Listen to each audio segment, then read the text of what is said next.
Hello बच्चों, चलिए प्रश्न को देखते हैं। प्रश्न है, कॉपर को सांद्र HNO3 के साथ गर्म करने पर बनता है। तो बच्चों हमें यहाँ पर चार विकल्प दिए गए हैं। तो चलिए बच्चों इस प्रश्न की मुख्य अवधारणा की बात की जाए। मुख्य अवधारणा, तो बच्चों कुछ ऐसे धातु होते हैं जिनको अगर हम सांद्र HNO3 यानी नाइट्रिक अम्ल के साथ गर्म करते हैं तो बच्चों मेटल नाइट्राइड बनाते हैं, यानी धातु नाइट्राइड बनाते हैं अपनी उच्च ऑक्सीकरण संख्या के साथ, और साथ में बच्चों NO2 गैस का निष्कासन करते हैं। तो कुछ धातु होती है बच्चों, जैसे यहाँ पर हम बात करें धातु प्लस सांद्र HNO3 के साथ ये बच्चों अभिक्रिया करके क्या देते हैं, धातु नाइट्राइड, धातु नाइट्रेट प्लस बच्चों NO2 गैस प्लस H2O। तो यहां पर बात करें बच्चों धातु नाइट्राइड, तो धातु नाइट्राइड किसमें होते हैं, उच्च ऑक्सीकरण संख्या, उच्च स्थायी ऑक्सीकरण संख्या में होते हैं बच्चों।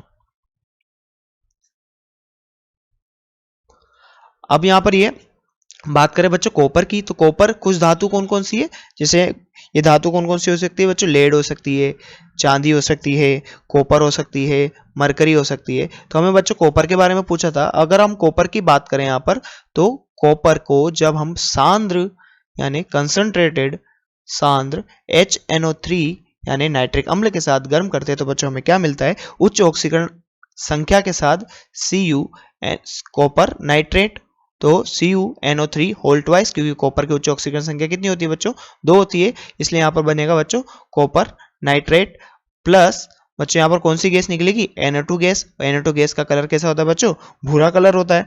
और साथ में हम बच्चों यहाँ पर जल, अगर यहाँ पर इसको संतुलित करें तो बच्चों संतुलित करने के बाद समीकरण कैसी होगी, से यहाँ पर 4 HNO3 1 Cu और यहाँ पर 2 NO2 और 2 H2O। तो बच्चों यहाँ पर ये क्या होगी, संतुलित समीकरण होगी। अब जैसा कि बच्चों हमसे प्रश्न में पूछा गया है कि कॉपर को सांद्र HNO3 के साथ गर्म करने पर बनता है, तो बच्चों हमने यहाँ पर देखा क्या बनता है, एक तो क्यूप्रिक नाइट्राइड या क्यूप्रिक नाइट्रेट। तो क्या है बच्चों, क्यूप्रिक नाइट्राइड यानी CuNO3 होल ट्वाइस। तो यहाँ CuNO3 होल ट्वाइस कहाँ पर है, सभी में बच्चों CuNO3 होल ट्वाइस है। तो ये बच्चों यहाँ पर इससे तो उत्तर नहीं आएगा। अब अगला विकल्प क्या है बच्चों, यहाँ पर NO2 गैस। अब NO2 गैस बच्चों देखो किस में निकल रही है, पहला NO नहीं, NO क्या NO निकल रही है बच्चों, यहाँ पर NO गैस नहीं निकल रही, तो यहाँ पर NO भी नहीं आएगा। क्या N2O निकल रही है, तो बच्चों इस समीकरण के आधार पर हम कह सकते हैं यहाँ पर कौन सी गैस निकल रही है, NO2 गैस निकल रही है। तो बच्चों इस प्रश्न का सही उत्तर क्या होगा, विकल्प number D, CuNO3 whole twice और NO2 गैस। तो बच्चों ये यहाँ पर गर्म करने पर, कॉपर के साथ गर्म करने पर HNO3 को, सांद्र HNO3 को, तो हमें क्या प्राप्त होता है बच्चों, CuNO3 होल ट्वाइस, NO2 और वाटर। तो इसके आधार पर हम कह सकते हैं बच्चों हमारा विकल्प नंबर डी इस प्रश्न का सही उत्तर होगा। तो बच्चों आशा करते हैं आपको प्रश्न समझ में आया होगा। धन्यवाद।